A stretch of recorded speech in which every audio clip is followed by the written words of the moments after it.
ஓம் சரவண பவ. ஆன்மீக அன்பர்களே, முருக பக்தியின் ஆழத்தை உணர வைக்கும் இந்த தெய்வீக பயணத்தின் 34ஆம் நாளில் நாம் பார்க்க போகும் ஒரு உண்மை.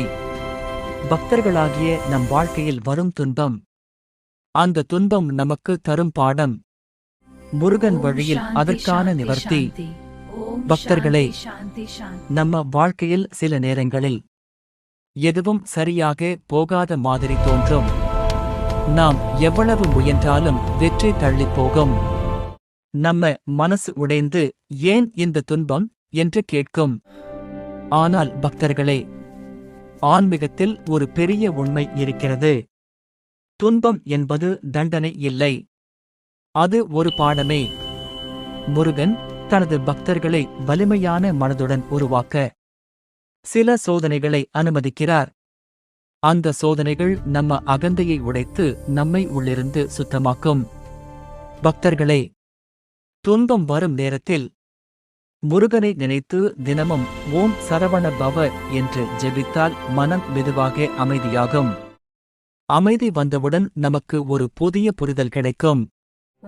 எந்த பிரச்சனை என்ன கற்றுத் தருகிறது என்று நாமே கேட்க ஆரம்பிப்போம்.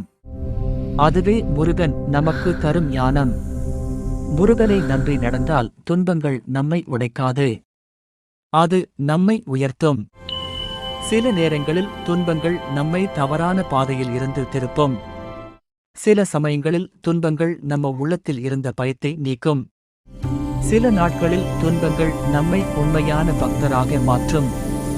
பக்தர்களே, முருகன் வழியில் ஒரு ரகசியம் இருக்கிறது. துன்பம் வந்தால் நாம் ஓட வேண்டாம், முருகன் பாதத்தை பிடிக்க வேண்டும். அது அவரின் வேல் நம்முடைய அறியாமையை கிழிக்கும். அவரின் அருள் நம்ம வாழ்க்கைக்கு புதிய திசை கொடுக்கும். இன்று உங்களுடைய வாழ்க்கையில் ஏதேனும் துன்பம் இருந்தால் அதை ஒரு சாபம் என்று நினைக்க வேண்டாம். அது முருகன் கொடுத்த ஒரு பாடம் என்று நினையுங்கள். நம்பிக்கையுடன் ஒவ்வொரு நாளும் முருகனின் நாமத்தை ஜெபியுங்கள்.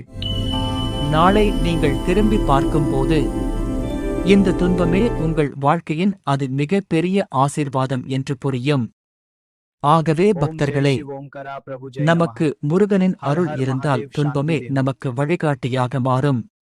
வேல் முருகன் உங்களுக்கும் உங்கள் குடும்பத்திற்கும் அமைதி, தைரியம், ஞானம் அருள்வாராக. ஓம் சரவண பவ.